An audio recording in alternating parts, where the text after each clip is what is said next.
Sa mobile Bibles po tayo'y nagtitipon online. Sa tahanan man o saan ka man. Start your journey today. Enroll now.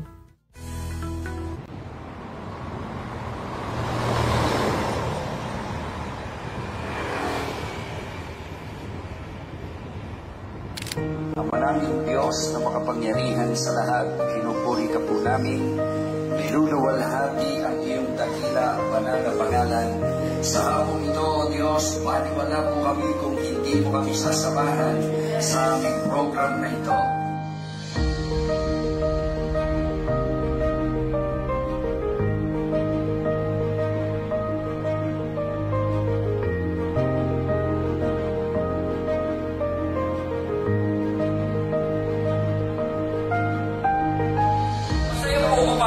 Dahil you have completed your course. You have finished your race. Hindi biro ang pagtayo sa ministry.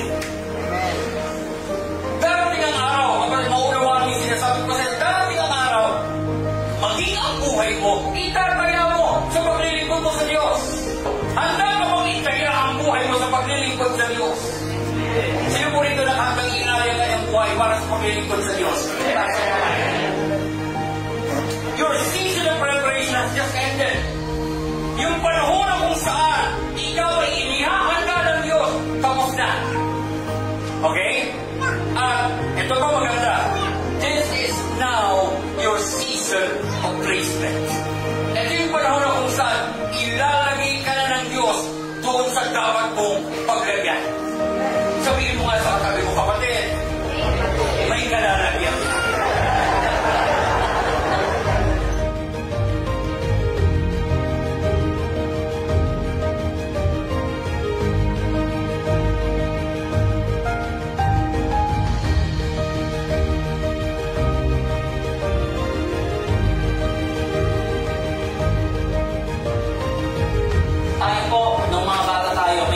Tayo. And most of us, wala sa wings natin ang mag-pastor. Ang dami natin wings sa buhay, as a pastor man, as a father, amen? Kung meron man ikaw vocation, maraming wings, di ba po?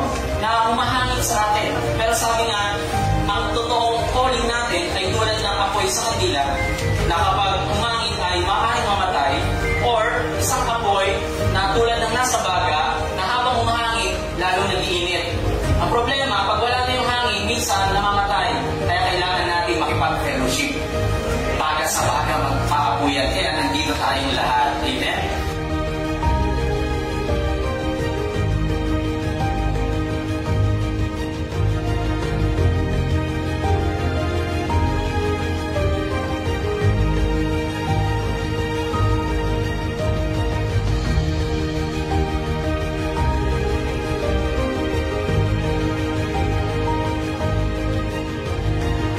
God be all the glory. Amen.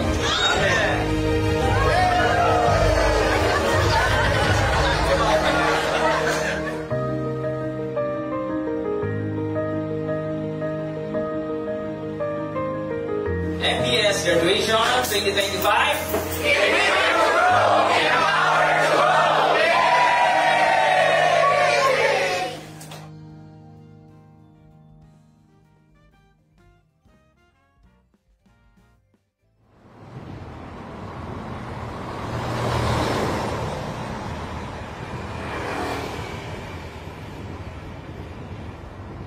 Ama naming Diyos na makapangyarihan sa lahat, pinupuri ka po namin, niluluwalhati ang iyong dakila, banal na pangalan.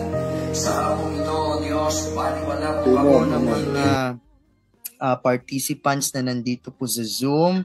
May I ask all of you na mag-comment naman po tayo ng praise the Lord. Ayan.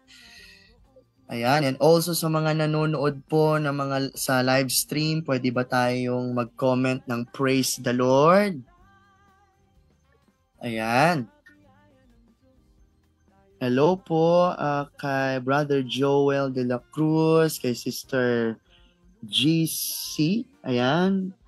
Ramel Pocio, Pastor Gensis, Ayan. Brother Manny, Sheila May Manalo. Ayan. Kung may mga pastors man po dito, good evening po sa ating lahat. Sa mga part po ng music team, magandang gabi po sa ating lahat. Ayan. So, welcome to Mobile Bible School, the place where deepening the faith meets flexibility. So, again, you're here because you enrolled in AB, in church, worship, ministry, and music arts education. So, once again, I am your music instructor.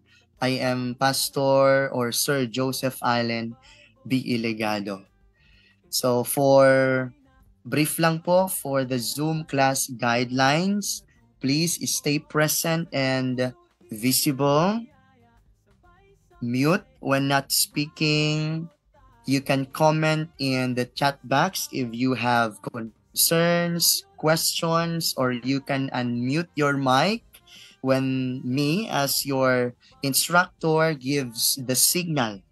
Okay, click nyo lang ho yung hand up emoji dyan for you to be recognized, and active participation will be noted. And also, you can earn bonus points. Number 5 is respect and encourage one another. I-respect po natin ang ideas ng bawat isa. Ayan, let us support everyone in the discussion, and may I ask all of us na please avoid doing other tasks during class. So, sana po mag-focus po tayo sa ating topic because it's for your growth. At yan naman po ang dahilan kung bakit po tayo nandito ngayon sa gabi pong ito. A brief reminder, this is more than a Zoom meeting. This is a time of learning, reflection, and worship. Let's honor God by giving our best attention and attitude. Praise the Lord. So ayan, welcome po sa MBS, and we are here now to the main teaching, which is the 5 dimensions of worship leadership.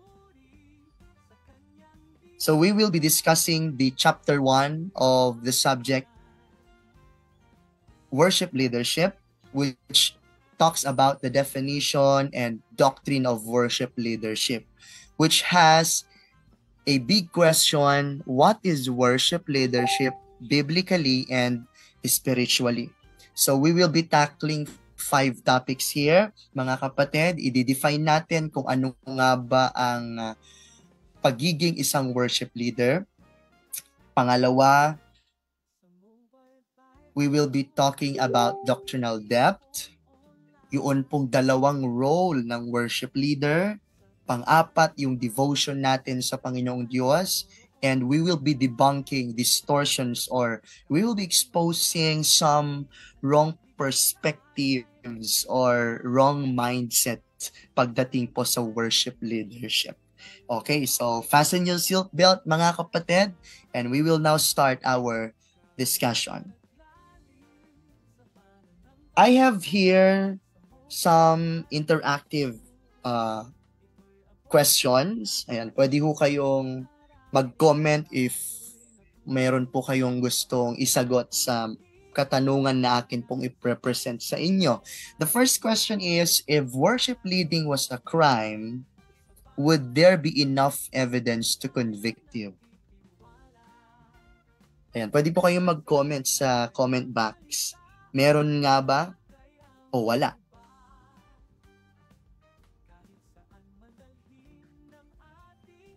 Ayan, pwede po kayong mag-comment. This question will makes us think about the authenticity of being a worship leadership. Pangalawang question, mga kapatid, If all the instruments disappeared, or kunyari, nawalan ng kuryente, so hindi tutunog ang electric guitar, hindi rin na tutunog ang keyboard, okay? Hindi rin naman pwede kapag drums lang ang nagbibigay ng beat, okay? Maaaring distracting ho siya. Ayan, if all the instruments disappeared, would the worship still go on? Magpapatuloy pa ba ang worship? Or titigil na? Now, this question will point us to worship being more than music. Pangatlong question, mga kapatid, is a worship leader is still a worship leader if nobody follows them? Kapag walang sumusunod sa worship leader, let us mark the word leader, mga kapatid. And this question makes us realize that leadership is about what? Worship leadership is about influence. Hindi ho siya about position. Ayan. Now, to clarify the term worship leader, mga kapatid, biblically, the pastor is the primary worship leader of the church. Okay po? As he leads the congregation in the overall worship of God through the ministry of the word and spiritual oversight. But in ministry practice for this lesson, we will be utilizing the word or the term worship leader to refer to the person na usually a musician or vocalist who guides the congregation in musical worship, leading songs, prayers, and moments of praise. So ang working definition po natin ngayon, para hindi ho tayo ma-confuse or malito, para iisa lang ho yung direction natin. Worship leader is the one, let us mark the word guide. I-comment nga ho natin dito sa comment box yung salitang guides. One who guides God's people. Ayan, tignan ho natin yung mga active. Ayan, guide. Thank you. Ayan po. Ayan. The one who guides God's people in musical and spiritual expressions of worship, pointing them to who? To Christ. Not to the personality or hindi sa kung sino yung worship leader, but the worship leader must point the congregation to Christ, guided by the Spirit and grounded in the Word. Okay. Now, for our first topic, we will be defining the duty of a worship leader. Directing God's people in Christ-centered, Spirit-led worship. Now, kapag sinabi mo nating worship leaders are tasked with directing or guiding the congregation toward the exaltation of Jesus Christ. Their primary duty is not entertainment, but edification and exaltation. Remember po, mga kapatid, when Jesus told the woman at the well that true worshipers will worship the Father in spirit and in truth. Tama po ba? In the book of John chapter 4 verses 23 to 24. And also, kung babasahin po natin ang 1 Chronicles chapter 16 verses 4 to 6, here, mga kapatid, David set an example of godly worship, leadership by appointing Levites for the purpose of giving thanks and praise to the Lord. He appointed certain of the Levites to minister before the ark of the Lord and to record.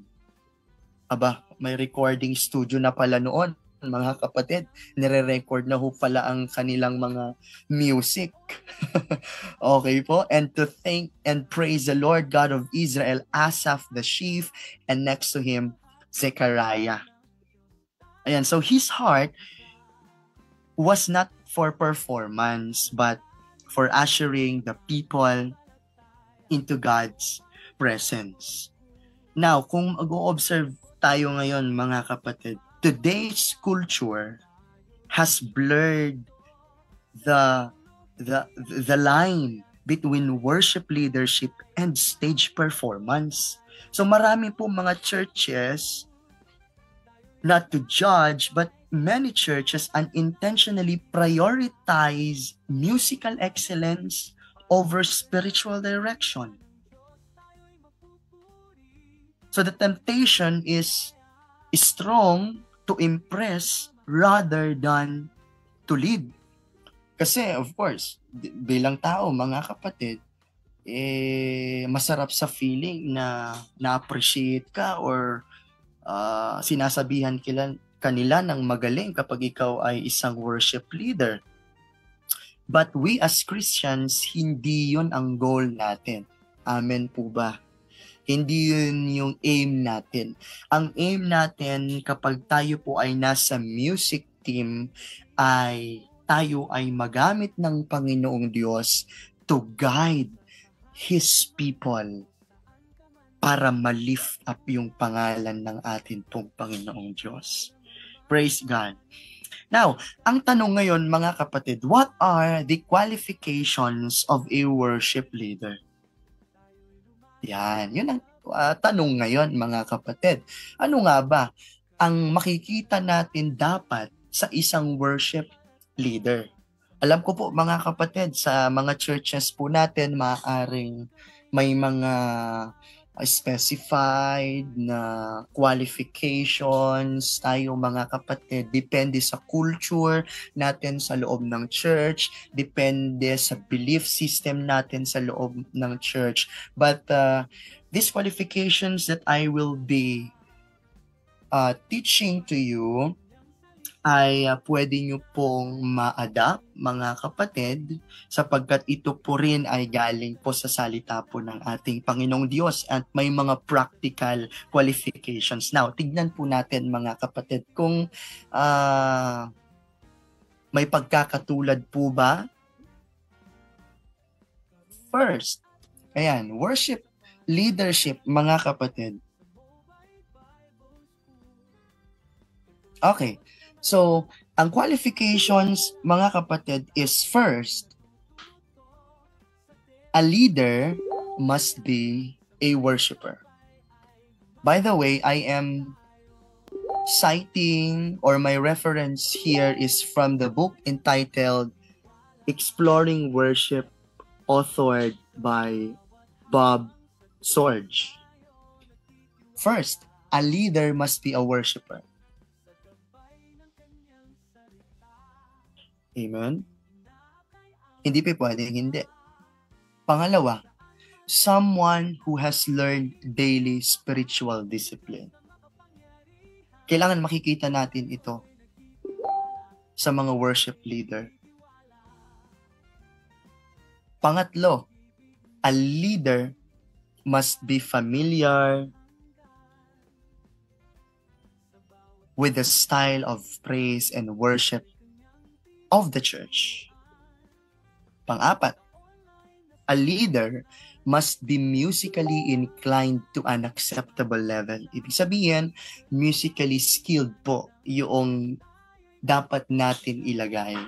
Ayan, kung hindi man po talagang yung to the point na professional, pero hanggat maaari nakikitaan po natin ng potensyal yung isang member or isang Christian na ilalagay po natin sa ganitong role, sa ganitong klase ng duty or ministry.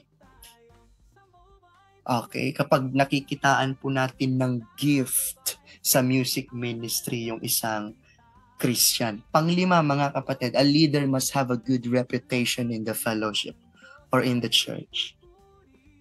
A leader must be able to function as part of a team. Pang-pito, a leader must have a proper attitude toward the church, the pastor, and church doctrine. Ayan.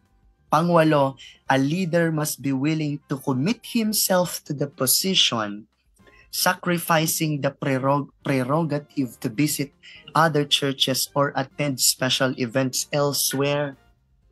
So kailangan nagkakaroon siya ng interest, mga kapatid, na pumasyal sa ibang mga churches kapag may mga anniversary, ayan, para rin naman ma-open yung eyes or maka-witness ng iba't ibang klase ng genre or style ng music sa iba't ibang mga churches. I do believe, I myself, I experienced this, na maganda ho na nai-involve yung sarili natin, lalo na sa mga music ministry, sa mga churches po. Kasi natututo po tayo sa iba. Ayan. Pang-siyam, it is desirable for the worship leader to have an enthusiastic, friendly, and warm personality. Siyempre, hindi naman ho pwede na worship leader ka tapos hindi ka friendly, di ba? Hindi ka approachable na tao, or kaya naman worship leader ka tapos magagalitin ka. Di ba? Hindi naman ho siguro appropriate yon, mga kapatid. Kasi you are going to affect the congregation Di ba? So I think makakatulong yung good personality natin. Ayan. At makakatulong ito para tayo po ay mag-light at maging salt sa ibang mga tao, especially sa congregation po, mga kapatid. Praise the Lord. Now, pag-usapan natin, mga kapatid, ano bang pagkakaiba ng worship leadership sa stage performance? Yan. First aspect, focus and purpose. Ang worship leader, to glorify and lead people into His presence.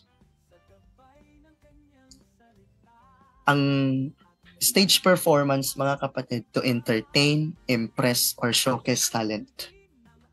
Sarili ang stage performance. Pero ang worship leadership, si God ang center. Si God ang bida. Sa audience naman, mga kapatid, God is the ultimate audience. The congregation is invited to participate. Sa stage performance, people are the audience. They watch and evaluate. Tama po ba? Pag pumupunta tayo minsan sa mga concert, ay lalo-lalo na mga kapatid, sa concert, sa mga unbelievers, that's what I mean. Okay? Pero of course, yung mga well-known na mga Christian band, ayan, of course, yung motive iba. Pero kung titignan natin sa worldly perspective, mga kapatid, or sa makamundong gawain, kapag may concert, yung people ang audience. Okay? They watch and evaluate. Pero tayo po, mga kapatid, ang audience natin, si God. Third aspect, role on stage. Okay, ang worship leader, mga kapatid, shepherd and guide, pointing people to Jesus. Ang stage performance naman, main attraction, drawing attention to self.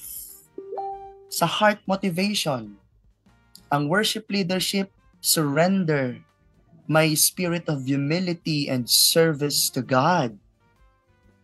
Ang stage performance naman, mga kapatid, approval, recognition, and self-promotion.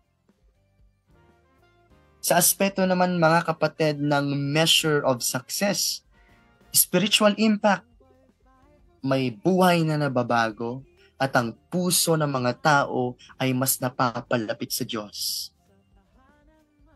Sa stage performance naman, mga kapatid, visible reaction. Kapag pumalakpak, kapag may cheer, kapag may compliment, yon ang measurement of success. Sa ministry approach, kapag worship leader leads in spirit and in truth, nagre-rely sa anointing po ng Panginoong Diyos. Sa stage performance naman, nagre-rely saan lang? Sa talent, sa skill, sa stage presence, and showmanship. Now, ang result ng worship leadership, God is glorified, people worship in sincerity. Sa stage performance, the performer is praised, but God may be sidelined. So yun pong pagkakaiba ng worship leadership versus stage performance. Now, pangalawa, mga kapatid, we will be talking the second topic, which is doctrinal depth, drawing from scripture and the mission of the church. Ayan. So, worship leadership must be grounded in sound doctrine. Sino po ang naniniwala dito, mga kapatid? Magsabi nga ho ng amin sa comment box. And to those who are watching live stream, pwede ba tayo magsabi ng amen dyan? Kung nag-a-agree po kayo that worship leadership must be grounded in sound doctrine. Kaya hindi pwede, mga kapatid, na basta maganda yung kanta, nakakaiyak yung kanta, nakakatuwa yung kanta, sikat yung kanta, ipapakanta na sa loob ng church. We need to be grounded in sound doctrine. Worship leaders, mga kapatid, must select songs na nagre-reflect sa biblical truth and naka-align sa mission po ng church. Kasi kung makikita natin ngayon, mga kapatid, if we're going to observe, some modern worship songs lack theological clarity, focusing on emotions rather than truth.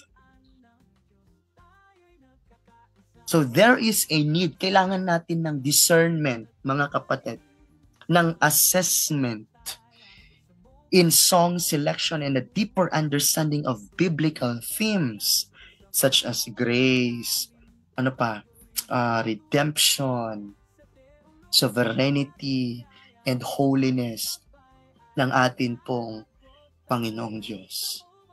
Now, I have 3 worship and theology questions here.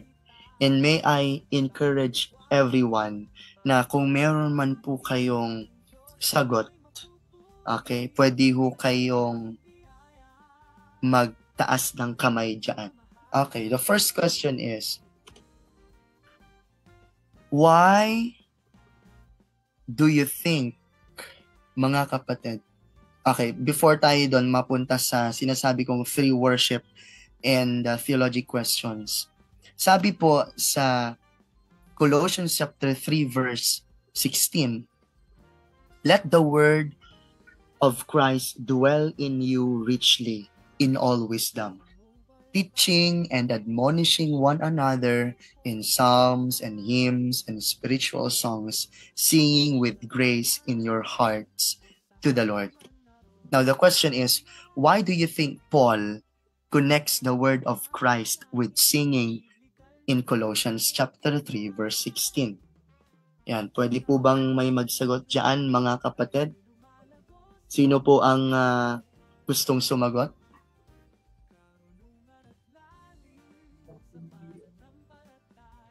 Meron po ba? Ayan, si Joel de la Cruz. Ayan. Magandang gabi po. Good evening. We need to connect to the word of Christ with singing kasi Jesus is our only object of worship. This is He is the only reason why we worship. Amen. Praise the Lord. Tama po yun. Diba? God is the only object of our worship. But the question po is, bakit kaya ikinonect ni Apostle Paul ang word of Christ sa pagkanta? in Colossians chapter 3, verse 16. Ayan, may makakasagot po ba? May plus points po ang makakasagot.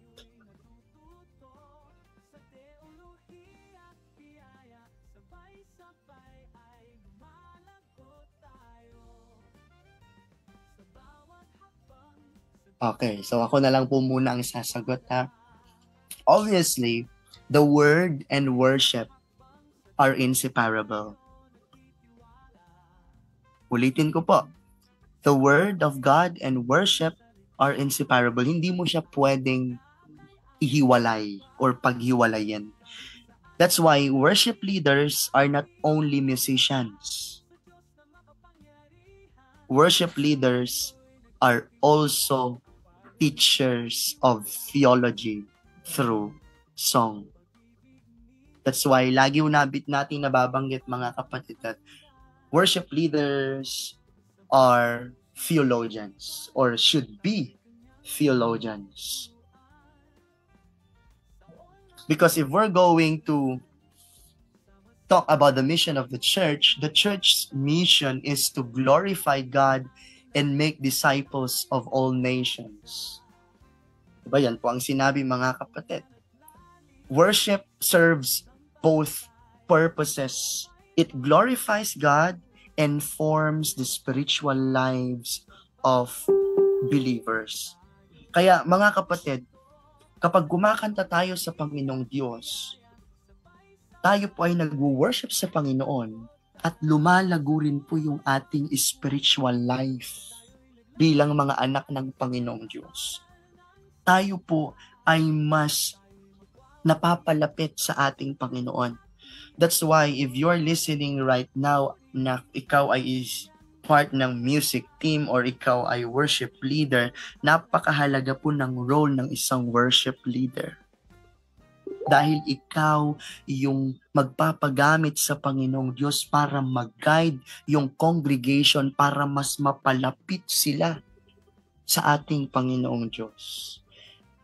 That's why you are so blessed to be part of the music team. Amen po ba mga kapatid? Some modern worship songs lack theology clarity. That is what I have said kanina mga kapatid. Focusing on emotions, diba, rather than truth. Now, ito na ho yung tatlong questions mga kapatid na sinasabi ko po kanina. Aral ay mapulay sa biyaya ng Diyos, tayo'y lumalago sa buhay. Karunungan at lalim sa pananampalataya sa Mobile Bible School. Ito'y abot kamay na sa bawat aralin, tayo'y natututo sa teolohiya at biyaya, sabay-sabay ay lumalago tayo. Sa bawat habang sa Diyos tayo nagtitiwala, sabay ng kanyang salita ating inaakay ang iba. Kahit saan man dalhin ng ating mga paa, sa Diyos na makapangyarihan tayo'y nagtitiwala.